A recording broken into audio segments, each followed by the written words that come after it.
কলসির গলার রশির মতো দেখা যায়, তার নাম সদ, তার নাম সদ। সদের উপরে একটি ফোঁটা থাকলে তার নাম দদ, তার নাম দদ। সদ উচ্চারণ কেমন হবে? সদ সামনের নিচের দাঁতের আগা থেকে শীর্ষসহ মোটাভাবে আদায় হবে, নইলে সা অথবা সিন অক্ষর আদায় হয়ে পড়া হারাম হয়ে যাবে। খাড়া বাঁকা চিহ্নের এই জায়গায় সাবধান হও, সা অথবা সিন অক্ষর আদায় হয়ে যেতে পারে। সদ জবর স, সজের সুই, সুই লাগবে নুনের সাথে সুইন। সদ ফেস সু, সদ ফেস সু, সু লাগবে নুনের সাথে সুন। সজের সুই, সদ জবর স, স লাগবে নুনের সাথে সন। সদ জবর স, হাজের হি, ফা জবর ফা, সহি ফা। সদ জবর স, লাম জেলি, হা পেশ হু, হু লাগবে নুনের সাথে হুন। সলি হুন।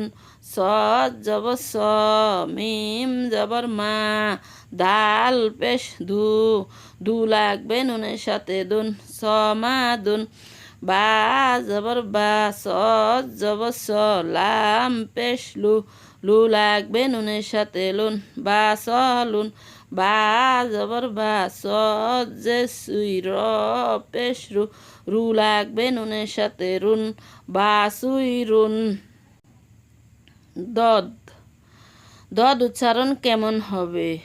দদ সামনের দাঁতের সাথে না লাগিয়ে মাড়ির দাঁতের গোড়া থেকে মোটাভাবে আদায় হবে, মাড়ির দাঁতের গোড়া থেকে মোটাভাবে আদায় হবে, নইলে দাল অথবা জ অক্ষর আদায় হয়ে পড়া হারাম হয়ে যেতে পারে। খাড়া বাঁকা চিহ্নের এই জায়গায় সাবধান হও, সাবধান হও। দাল অথবা জ অক্ষর আদায় হয়ে যেতে পারে। দজের দুই, দুই লাগবে নুনের সাথে দুইন। দদ পেশ দু, দু লাগবে নুনের সাথে দুন। দদ জবর দ, দ লাগবে নুনের সাথে দন। দজের দুই, দদ জবর দ, দদ পেশ দু, দদ জবর দ, লাম জবর লা, লাম পেশ লু, লু লাগবে নুনের সাথে লুন। দ লা লুন। দদ পেশ দু, রজের রি, বা জবর বা, দুরি বা, দদ পেশ দু, রজের রি, বা জবর বা, তা পেশ তু, তু লাগবে নুনের সাথে তুন। দুরি বা তুন। দদ জবর দ, র জবর র, বা জবর বা, দর বা, ফা জবর ফা। দজের দুই, লাম জবর লা, ফা দুই লা। তালের পাখার মতো দেখা যায়, তার নাম ত, তার নাম ত। ত এর উপরে একটি ফোঁটা থাকলে তার নাম জ, তার নাম জ। ত উচ্চারণ কেমন হবে? ত জিহ্বার আগা থেকে, ত জিহ্বার আগা থেকে মোটাভাবে আদায় হবে, নইলে তা অক্ষর আদায় হয়ে পড়া হারাম হয়ে যাবে। খাড়া বাঁকা চিহ্নের এই জায়গায় সাবধান হও, তা অক্ষর আদায় হয়ে যেতে পারে।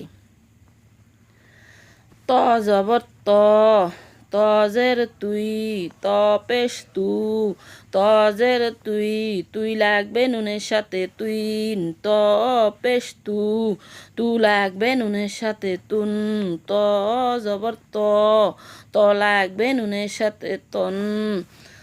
ত জবর ত, বাজের বি, লাম জবর লা, তবিলা ত জবর ত বা জবর বা কফ জের কি লাগবে নুনের সাথে কিন তবা কিন ইয়া জবর ইয়া ত পেশ তু বা পেশ বু ইয়া তু বু ত জবর ত র জের রি কফ জবর ক লাগবে নুনের সাথে কন তরি কন ত জবর ত লাম জবর লা বা পেশ বু লাগবে নুনের সাথে বুন তলা বুন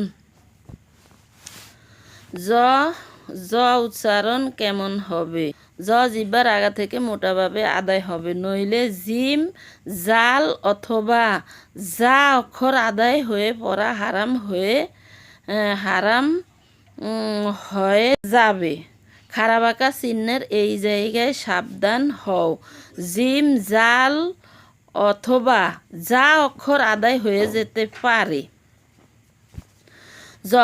জের জুই লাগবে নুনের সাথে জুইন জবর জ পেশ জু লাগবে নুনের সাথে জুন জের জুই জ পেশ জবর জ লাগবে নুনের সাথে জন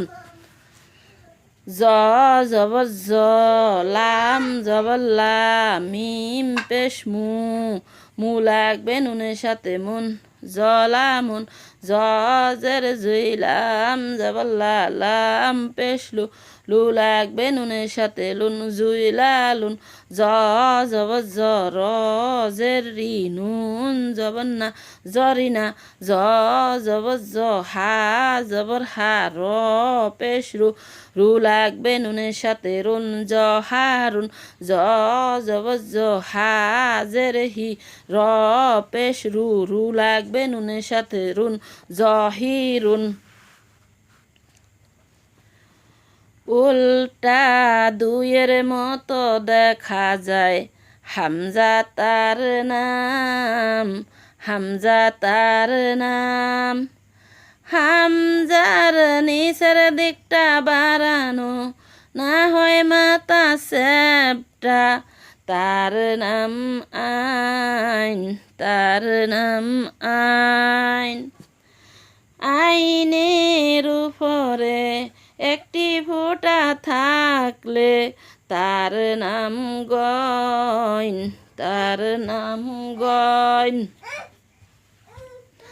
হামজা জের ই হামজা পেশ উ হামজা জবর হামজা জের ই লাগবে নুনের সাথে ইন হামজা জবর লাগবে নুনের সাথে আন হামজা পেশ উ লাগবে নুনের সাথে উন সিন পেশ সু হামজা জের ই লাম জবর লা সু ইলা সিন জবর সা হামজা জবর লাম জবর লা সা আলা শিন জবর সা হামজা জবর নুন পেশ নু লাগবে নুনের সাথে নুন নুন আইন হলকের মধ্য হতে গলা চিপে আদায় হবে, নইলে হামজা অথবা ইয়া অক্ষর আদায় হয়ে পড়া হারাম হয়ে যাবে। খাড়া বাঁকা চিহ্নের এই জায়গায় সাবধান হও। হামজা অথবা ইয়া অক্ষর আদায় হয়ে যেতে পারে। আইন জবর আইন পেশ লাগবে নুনের সাথে আইন জবর লাগবে নুনের সাথে আইন জের ই লাগবে নুনের সাথে আইন পেশ আইন জের আইন জবর মিম জবর মা লাম জের লি লাগবে নুনের সাথে লিন আমালিন ত জবর আইন জবর আ মিম পেশ মু মু লাগবে নুনের সাথে মুন ত আমুন আইন জের ই বা জবর বা দাল পেশ দু দু লাগবে নুনের সাথে দুন ইবাদুন আইন জবর আ বা জের বি দাল পেশ দু দু লাগবে নুনের সাথে দুন আবিদুন বা জবর বা আইন জবর আ সা জবর সা বা আসা গইন পেশ গু গু লাগবে নুনের সাথে গুন গইন জের গি গইন জবর গ ঘ লাগবে নুনের সাথে গন গইন জের ঘি ঘি লাগবে নুনের সাথে গিন গইন পেশ গু গইন জবর ঘ গইন জবর গ দর দুই বা জবর বা গ দুই বা গইন জবর ঘ সিন জবর সা লাম জবর লা গসালা মিম পেশ মু গইন জের গি র পেশ রু রু লাগবে নুনের সাথে রুন মুগিরুন সদ জবর স গইন জের গি র পেশ রু রু লাগবে নুনের সাথে রুন সগিরুন গইন জবর গ র জের রি বা পেশ বু বু লাগবে নুনের সাথে বুন গরিবুন বিশুদ্ধ করে কোরআন পর নইলে নামাজ হবে না বিশুদ্ধ করে কোরআন পর নইলে নামাজ হবে না নামাজ যদি নাই হইল তবে কিছুই